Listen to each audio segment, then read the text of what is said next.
Hi everyone! I'm FX Nari, the official mascot of the RVFX channel. From now on, I'll be your guide through a series of tutorials focused on VFX, shaders, and Unity development in general.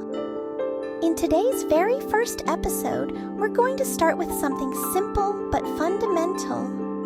An outline shader built in Unity's universal render pipeline. We'll cover how to structure the shader from scratch, how to expand the mesh to create an outline, and how to expose properties like outline color and thickness for easy tweaking. Let's jump into Unity and start creating. Alright, let's start by creating our shader. Please create a new unlit shader graph.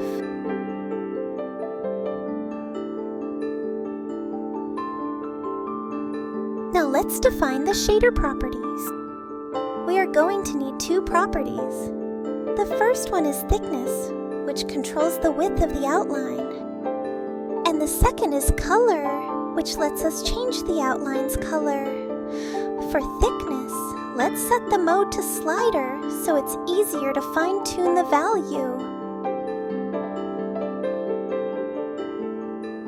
To create the outline effect, we simply expand the vertices along their vertex normals. Create a normal vector node and make sure to set it to world space. We want the thickness to be applied in world space. Next, let's add a position node and make sure its space is set to world as well. Multiply the thickness property with the normal vector and then add the result to the vertex position.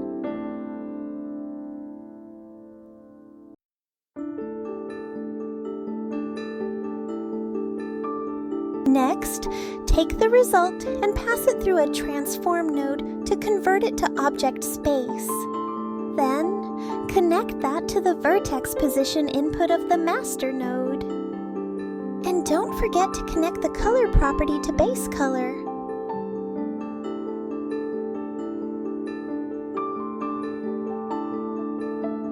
Okay, now let's see it in action. Create a material and drop in our shader. We're going to add the outline material to the mesh renderer, along with the original material.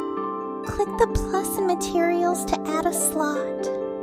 Put the outline material on top and the base material below. If they share the same render queue, the top one renders first.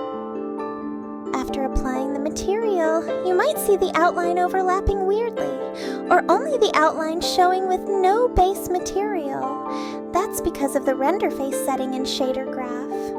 Right now, it's set to front. Just change it to back. Alright, let's check again. Oh! This already looks much better than before. But if you look closely, you'll notice the outline is breaking apart in some areas. This issue becomes even more noticeable when you increase the outline thickness. This happens because the vertex normals are facing different directions across the mesh, especially at hard edges. To fix it, you can smooth the normal so the outline expands more consistently. But sometimes, you might not want to actually smooth the mesh normals, since that would affect your lighting and shading. In that case, you can use vertex colors to store custom smooth normals, and use them only for the outline effect in the shader. You can bake those smooth normals into the vertex colors using any 3D modeling software, like Blender, Houdini, or others. In my case, I process the normals in Houdini. Since normal vectors are typically in the -1 to 1 range and vertex colors are stored in the 0 to 1 range, you need to remap the normals before storing them into the color attribute. To do this, you can simply use this formula. This shifts and scales the normal so that each component, X, Y, and Z, fits within the 0 to 1 range.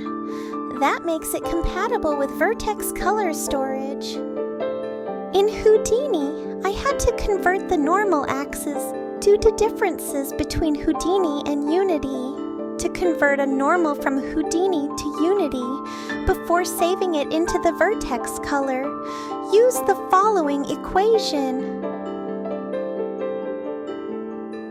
This step might still be necessary depending on the 3D software you're using, since vertex color data doesn't go through automatic axis conversion like transforms or geometry do, and the way axes are handled can vary between programs.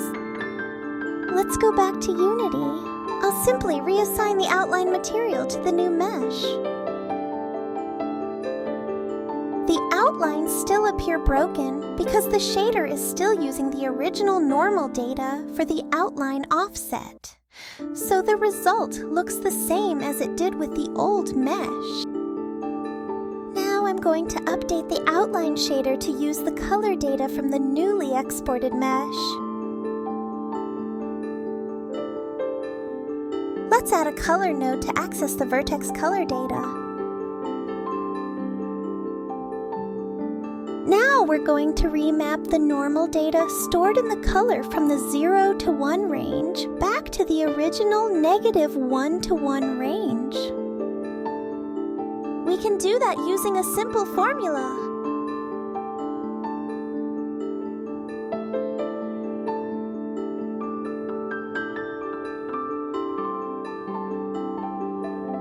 This converts the 0 to 1 color value back into a -1 to 1 range, which is what we need for a proper normal vector.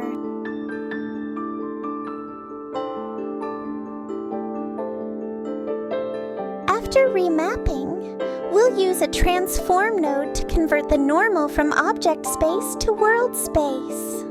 Make sure to set the type to direction, since we're working with a vector and not a position.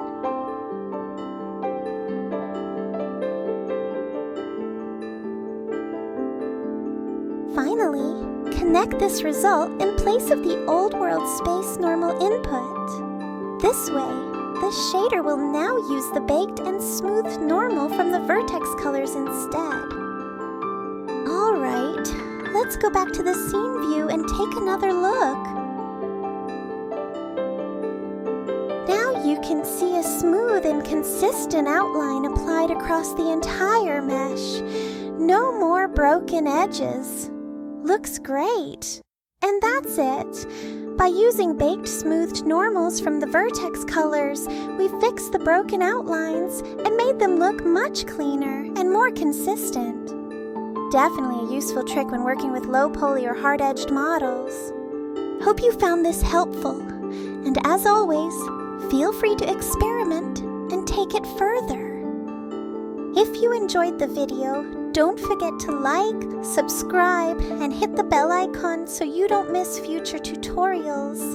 I'm FX Nari, your guide from the RVFX channel. See you next time.